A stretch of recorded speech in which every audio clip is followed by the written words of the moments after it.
Adam Savage from Tested here on the set of The Expanse, and I am in a particular room on the Expanse production facility, a room that is very hard for a pack rat, high-functioning hoarder like me to not just send everyone out of the room and let me spend an hour crawling through every single box. I am in the Expanse prop lockup.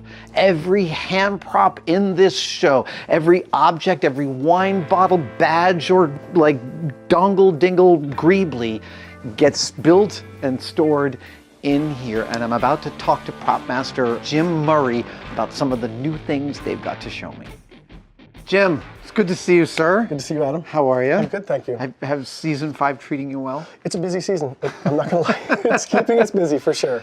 Okay, so you've laid these out. You've laid out a couple of things with a specific eye towards the Expanse cosplayers, and I pay attention to the scene, and clearly you do too. I do. Yep. What did you want to show me? Well, the one thing that they always like talk about, or I see in their posts, is the boots and the boot lights and how they do that. The mag boots. The mag boots. Right. So green for I'm connected to the ground. Red. Yeah. Red for ours is always red. Right. But when we started the show, we had to keep it really simple because we knew that we had so many boots we had to put this tech into, and we couldn't make it too hard that we'd be wiring people up with little boxes and stuff. Right. So we came up with a really simple idea. These slap bracelets. Yeah. With the tech that's inside of them, they're about $11.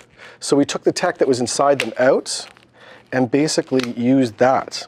So your actual electronics was a found item? It was a found item. So basically it was all there for us, which is great because we could never build that for $11. Right. So then we reversed engineered it into an opening in the boot. So every boot has this little flap that would come up that then we could put our tech into. So I've got a pair over here that's all ready to go. So all we do on the day is when we're about to shoot, we have like a bin full of these little lights, and we've got white tape on them, so it kicks back more light, and we just basically put them in and then Velcro them in place. So you can even turn it on and off from outside the boot. Yep. So we've kept it as simple as we can because there's so many of these belters that have these that we didn't want to go running around switching batteries out and putting boards on like sides of their waists and stuff. So this is just like as simple as it gets. I'll bet your average cosplayer like me would overthink that circuit. Exactly, because you think about this big box and all the lights you need, but we just kept it as simple as we possibly could because it was a budget issue. Sure. And it was a time issue on set, and we couldn't burn through too much time putting all these lights on for people. And if we ever have any scenes where somebody comes down and the boot turns on, sometimes VisFX will take over for that. Right. Or we've got ones that are wired to boxes that then we can control. So we can control as soon as it hits. For a specific shot. Exactly. We do that in close-up shots. And we did it with Julie Mao in season 1. She's got a boot built for her. And this, I mean, the ethos of the whole art direction of this show is very found object oriented, isn't Absolutely, yes. Part of my job is just to look through stores and find things that we could then build into other things. So you have to have an eye for like, how can we turn this blender into something else? Right. Or this fizzy water maker into something else. So did you make weird stuff as a kid? I did actually, yes. So you had the experience then of going to hardware stores as a kid and looking around and seeing like chrome toilet rings and thinking that could be a comm link, exactly, right? Exactly. And it's when you're on a show that you don't get this freedom to do that, where everything's drawn and you just take the drawing to a builder and they build it. It's not as exciting. This is a lot more fun, actually. And it wakes up that like 12-year-old part of your brain. It does. You definitely shop with different eyes when you go through a store. Right. Because you see things in different ways, or what they could be, or what they could be for you. I mean, I love being on ships and seeing a door surround that turns out to be the tie-down strap of a truck. It's great. That's what we do. That's part of the job. All right, what else are we looking at here? So then, because we had the comms were another big deal for us, because in season 1 we had to come up with all these comms. And we came up with all these wrist ideas that the comms would be on their wrist, but we didn't have the money to engineer anything like that. So we pulled it all back, and we basically came up with a laser cut piece of plexiglass that then would have a 3D printed body on it. Ooh. And then we take the same boot tech. The same exact light. Except we changed the light out in it. Okay. We got one of our builders to change the lights out, and it's the same light, and that's exactly the same tech. Wow. So we've used that for a number of different comms now. So we've got the Martian, which is red. Oh, and I like the surround, the laser cut inlay, and then we've got the blue that is the UN. So every comm in meetings, I'm like, is it a blue comm? Like, we basically have a language for comms now. Right. So, and then that just kind of reflects the show now as well.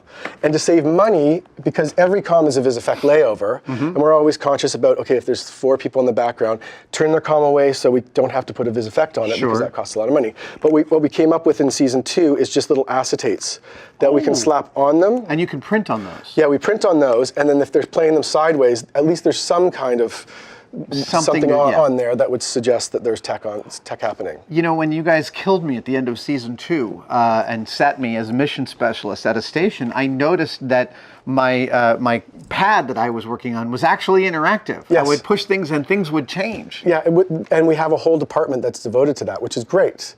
And it's nice to have the ability, for sure. I remember reading Ridley Scott talking about the Alien set. It was all cobbled together from like parts, detritus from the British aerospace industry, and that the actors got in and were like every switch turned on something, and they just had the best time.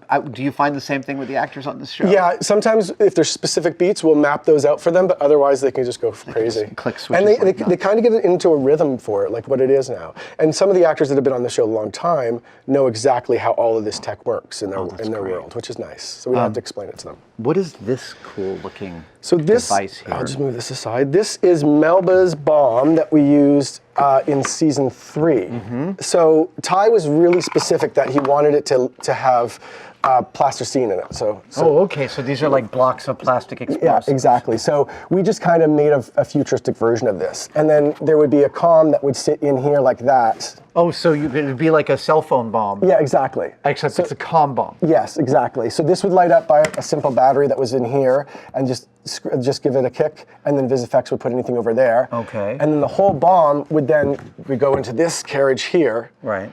And then we've got everything on our show runs off dimmers. So we've got different lights inside, LED lighting. These are RGB, right? Yeah. So you can make them any color you want. Exactly. So what we do is, that doesn't restrict us to say, okay, we're going to make this prop red or blue or whatever. We can make it whatever color on the day. We can make it pulse. We can make it change colors. Wow. So that's driven by the board. So this all gets connected, a battery gets put in, that all gets shoved inside, and now we have the ability to make this whatever color. So when it gets armed, it could go to green, it could go to red, it could go to whatever color we need. 10, 15 years ago, this kind of interaction was a fantasy. Totally impossible. Yeah. Even like when we started the show, these strip lights only came in one color. Right. So now they come in all different colors now, because we would have to go change the little bulb out. So it's just, tech has moved so quickly, and it's helped us actually. Amazing, amazing. That's incredible. And now I see this one other piece here on the table that I'm really fascinated with. Is this an exoskeleton? It is an exoskeleton. This is a beautiful prop. Yes, it was a fun build for us. We had probably about 12 or 14 weeks to build it. Wow. So what we did is we bought an existing exoskeleton that would be sold to like Home Depots or anything for enhanced lifting, so repetitive motions.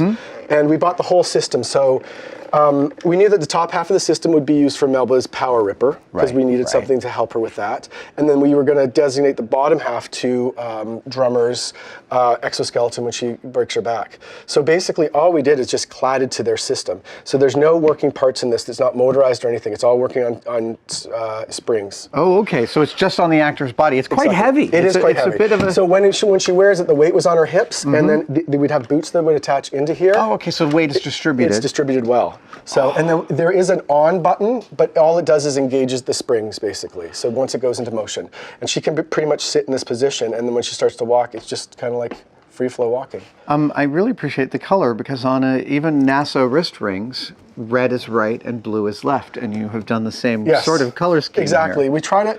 We try to stay as close to realistic as possible on the show. It's a mandate by Narain. So everything we do has to be based in science. We can't go too fantasy with stuff. How it seems as I'm walking around that it's the same show, but there's so much more going on. That means your job has gotten much denser. Am I right? Yeah, every season seems to ramp up, and we're like, okay, this will be just like last season, but it just gets bigger and bigger, and we keep doing it, and then it's fun, because it's from the show that it started with a bunch of like people on a little spaceship, to where we are now. It's epic in scope. It really is. And there's episodes with helmets and backpacks, and that's exhausting because helmets are hard to shoot with. Yeah. But the show's gotten much bigger. But I think we've been here since the start, so we're all part of it. Yeah. So we've grown with the show.